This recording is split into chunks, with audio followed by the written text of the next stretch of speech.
Hey Brickmaniacs, welcome back to another Mobile Designer Studio episode. I have Andrea joining me because we're talking about the Folgore World War II fighter. Andrea, people know you as Jostin11 on Instagram, but they might not know a ton about you, so why don't we kick this thing off and you just tell us a little bit more about yourself. Hi guys, it's a pleasure to be here. Nice to meet you all. Yes, I'm Just11 on Instagram, and I'm an Italian AFOL, like an expert in World War II Italian vehicles, as you may know. And it's a huge honor to be here today to present my first Brickmania kit here to you. So it all started in 2016 when, after some time doing scale modeling and some Lego as a kid, I found out about Brickmania, and it just hit me. That was what I wanted to do with my free time. And so I was a student back then, so I didn't have the money to actually buy Lego. So I started studying instructions and techniques, and then one day I managed to buy my first Brickmania kit that was Dan's Panzer IV, and that awesome kit kind of started my journey through Instagram, and then it enters a new chapter here with the Folgore for Brickmania. So it's been a huge learning experience. I'm really happy of how things are going for me. So I talked to Dan sometimes through the years, and then he mentioned that he had a Italian plane on his list, and I said, we should check mine because it was modeled after one of your planes, so I think you will like it, and he liked it, luckily for me. Well, and I think the customers liked it too, because if I recall, that the Folgore did not last long on brickmania.com. It was a fast seller. Yes, very fast. I'm really happy because I received all sorts of messages telling that your plane is beautiful, is sturdy, it's durable, it's a wonderful display piece. So that really meant a lot to me, because my Italian stuff, I really put my heart into what I do, and sure, it really means a lot to me that people liked it. Yes. Well, yeah, I can't go wrong with positive feedback. So like you were saying, I know you're kind of an expert, especially on all things Italian. So before we dive into this model specifically, why don't you tell me a little bit more about the Folgore, the role it played in the Italian Air Forces, and just a little bit more about the history behind this plane. Of course. So the Folgore is hands down the most well-known plane, Italian plane of World War II. Its story actually starts back in the 1920s, when Italian designers and engineers started developing planes to take part into races, and especially the Schneider Cup. They gathered all sorts of knowledge and know-how on how to build planes, and especially their studies were very advanced in terms of aerodynamics and airflow studies. So when in the 1930s, Italy started to rearm, and all these studies, all this knowledge was translated into military vehicles. So all this knowledge had to meet some requirements from the Royal Air Force. Those requirements were they needed a very agile plane, because they had very good pilots in terms of aerobatics and aerobatics maneuver. So they wanted to exploit these abilities that their pilots had. So all these planes were very aerodynamically shaped, but they had radial engines that meant that they were not very fast, but were very agile. And as many of you may know, they were lightly armed with only 2 machine guns. So these planes had some successes during the 1930s, but when war broke out in 1940, Italy had to meet up. Italian planes had to meet with advanced British and French airplanes, and all these planes were very much faster of the Macchis and the early Fiat that Italy could field. So the army actually asked for an airplane that was faster than the ones they had at the time. The problem was that they didn't have a powerful engine. So they had all the knowledge, all the requirements to build a perfect and aerodynamically correct plane, but they didn't have an engine to power it. So what they did was to buy a German engine, like, you know. So you had Italian design and aerodynamics and German engineering. Adding those two factors, we have the Macchi 202. It was fast, it was relatively agile, it was perfect for what the Italian fighter pilots were trained to do. And it entered service late in 1941. And since then, it did very well. It paired up with Bf-109s in North Africa. It was very feared by the English that flew Hurricanes, early Spitfires, and Tomahawks, I think. So in North Africa, it achieved some great successes. It also fought over Malta, Sicily, and in Russia as well. In 1943, the big problems began for these kind of planes. As I mentioned, they only had 2 machine guns in the nose, the early series. They were later models were fitted with another two on the wings, but those armaments were not enough to bring down heavy bombers that were starting to fly over Italy. So this one became quickly obsolete, and after the armistice in 1943 was relegated to training purposes from both the co-belligerent army and the fascist Italy that was still ruling North Italy. So yes, the history of the Macchi is quite short, 2.5 years, but was very intense. Yeah. Well, and correct me if I'm wrong, but I believe the majority of the Italian aces in World War II flew these primarily. Yeah, at least primarily they flew these ones, especially those that fought early in the war. It was the best plane that they could field from 1941 to 1943 in considerable numbers, because we need to remember that the main problem Italy had wasn't with their machines, but was with how many they could field. Mm-hmm. Especially as was the story after 1942. Yeah. Mm-hmm. Well, okay, so diving into the actual model itself now, thank you for the history lesson. I think especially about these lesser known components of countries involved for shorter periods of time, especially early in the war. It's nice to be able to round out the inventory and get a little bit more variety in the Brickmania lineup. So thank you for that. And then the other thing that just jumps right out at me is I absolutely adore the color scheme that you guys went with for this. So the dark green mixed in with that tan, I mean, it just has a really, really cool look to it. And then, as you had said in the past, the markings are all over the place. Like, yes, I love that the Italian planes just have all these markings on them. So, first of all, dark green may just be my favorite color.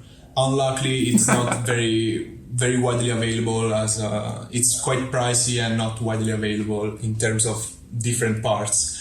Italian planes had this beautiful camouflage where they had dark green rings painted all over the fuselage. If you look at old pictures, it's just very, very beautiful.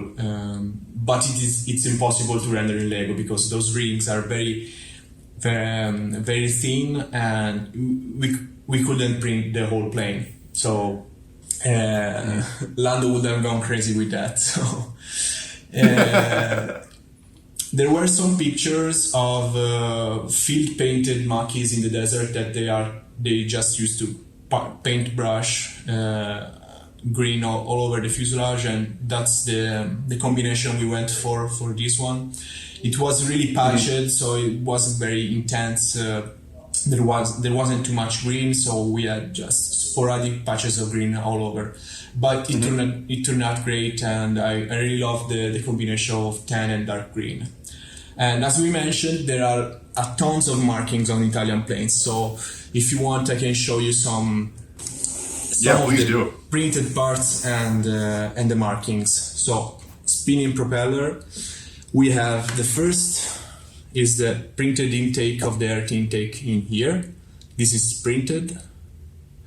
Then we have the Regia Aeronautica, the Italian Air Force marking printed on the top of the wings. This is the low visibility markings, while we have the high visibility markings underneath the wings. These are all stickers. Sure. By the way, I was skeptical about stickers underneath the wings, but these just stick and don't come off. They are just perfect. I never put those stickers underneath the wings, but they're just perfect. So well done. Glad to hear that. Fascist party symbols on both sides of the fuselage. Then we have a printed bullseye inside the cockpit in here. Mm-hmm. Then we have 3 different stickers for 3 different fighter wings in here. I don't have the sticker sheet right now, but you have also the Red Devils, that's now awesome science. And then we have the Kingdom of Italy cross in the back with the royal badge in the middle. So there's really a ton of markings on Italian planes. Yeah, so I don't know if I mentioned before to you, but my favorite feature about this plane, that's not really a feature, it's just how it's built, is the profile. So yes, absolutely, especially up towards the nose is phenomenal. Love how it turned out. As now, if you can see, if you can put this on a blueprint, it just follow perfectly all the curves of the Macchi. And it's a plane with a lot of curves, so it's a very curvy plane. So from nose to bottom, it just follow the profile, and it doesn't break in the cockpit area. I used a new technique that allows me to open the cockpit and lower down the cockpit while not breaking the profile of the plane. I used to have bars in here, bars and droid arms. While using skeleton arms and tiles, it just fits perfectly, and the minifig as well fits perfectly inside. By the way, the minifig is my new favorite minifig of all time. Yeah, so there it is. Well, we'll have to have Lando in here in a minute to talk a little bit more about that, because I agree, the pilot minifig that's included with this is awesome. And I don't even remember the last time we had an Italian pilot in the lineup, so it was due for an update. I think this is the first one, you know? Sure, Yeah. there you go. I think it's the first, but hopefully not the last one. I completely agree with you, yeah. So a lot of cool printed elements, obviously, that we went through there. I love the cockpit feature as well. Obviously, you got the things like some functional landing gear, etc. You want to show some of that Yes, off? of course. So it's quite a small plane. It's roughly the size of the BF-109. So since my main focus was on durability, it doesn't have a ton of features. So we have spinning propeller, opening cockpit that fits the minifig, and then we have the landing gear that closes up nicely in here. Fun fact about the landing gear, on my earlier model, it was further outside on the wing, but when I started checking in for Brickmania release, I noticed that it was too further on the too far out on the wing, so I tried to center it, so it's now in the perfect position. I kind of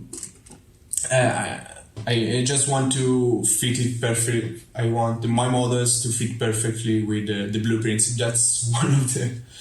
I think every builder has its own, habit and things he likes in his models. And mine could be scale and measures, durability and sturdiness, and playability. Others like interiors and motorizing their builds. It's just each and every one of the builders I know has its unique ability, and that's the beauty of it. Everyone has his personal touch. Well, I think there would be a large part of the community that would agree that scale and playability are absolutely must-haves, especially in a Brickmania kit, because obviously you're making that investment. You want to be able to use it, and that's super awesome. So I think people are glad to hear that. I know we've got stuff for you coming up in the future as well, so now they'll know what to expect from Andrea's build. You're going to get it in the right scale, and it's going to be nice and durable, which is absolutely awesome. I have 3 sneak peeks hidden inside of my small setup in here, so if you can figure it out, you might have a hint on what is coming. People love to get a little bit of a look ahead. Before we bring Landon in here, is there anything else you want to go over on this aircraft? No, as I said, I'm really happy people liked it. I hope we will be able to bring it back. As Dan mentioned, there are some rare parts in this one, so maybe in another color someday. I really hope so, because a lot of people that I know missed it the first time, so maybe they'll be able to add an Italian plane to their collection soon. Yeah, I think there's definitely quite a few people that would like to see this come back, especially when you only get one batch of 50. That's not very many kits out there for something that's as in demand and popular as the Folgore. Yeah. I agree. All right, wonderful. Well, now let's talk a little bit more about this pilot. We'll kick things over to Landon and take a look at the minifig included with this kit. All right, and now for the minifig portion, I'm going to kick things over to Lando, because this is a fairly new Italian pilot. I mean, when was the last time you made an Italian pilot? I haven't. What? So that's pretty cool. And not only is that pretty cool, that uniform is really cool. One of the cooler looking pilots I think out there. I think the Italians, they know how to make some pretty cool looking uniforms. Okay, it's go slick. on. It's slick. So he's got this nice bomber jacket, just sort of this fabric material, and I'm liking the cuffs. It's got cuffs. It's got like kind of that elastic cuffs. It's got the waistband elastic stuff going on with it. This would be a cool coat to wear, I think. Just even in general. Yeah, just pop that giant fur collar up. No, got that parachute on the back. Then you have this. That parachute harness is unlike anything I've seen like anywhere else. The whole front has this giant like mechanical like ratchet buckle thing that I don't know if it's like a quick release or exactly what it is, but it looks really steampunk actually. Cool. Yeah, it does. It totally does. Then different buckles here and there. I try to trace the path of the just the harness as accurately as I could. Some new kind of simulated metal sheens going on here and there, so keep an eye out for that. Got some nice leather boots, and then one of my favorite details on the side, it would be the flare gun rounds, kind of like the cinch to the boot in some way. Nice. You saw the Germans do that a lot. I don't know if like who did that first, but I bet both they're like, that's kind of cool looking. You could put these giant bullet-looking things on your boots, and so. But I mean, there is a practical application to that, so it's kind of right. And they look cool. Easier to access. It's not in your way, when you're flying, but they're there. Got a nice historically accurate mustache going on, and then on the arms you have the Italian rank insignia. Stitched in there, simulated stitching. So a nice, simple, sleek-looking minifigure. Very cool. Very cool. Awesome. Well, and as you heard Andrea saying earlier, he definitely approves of this minifigure. So if the guy who created the aircraft approves of the minifig, odds are, hats off to you. I'm happy with that. Again. Yeah, very, very cool. Thank you very much for going through that with me. So there you have it, Brickmaniacs. That is another Mobile Designer Studio episode. This was Andrea's first, but definitely not his last. We were taking a little bit closer look at the Folgore. Andrea, thanks so much for joining. Thank you, guys, and see you soon.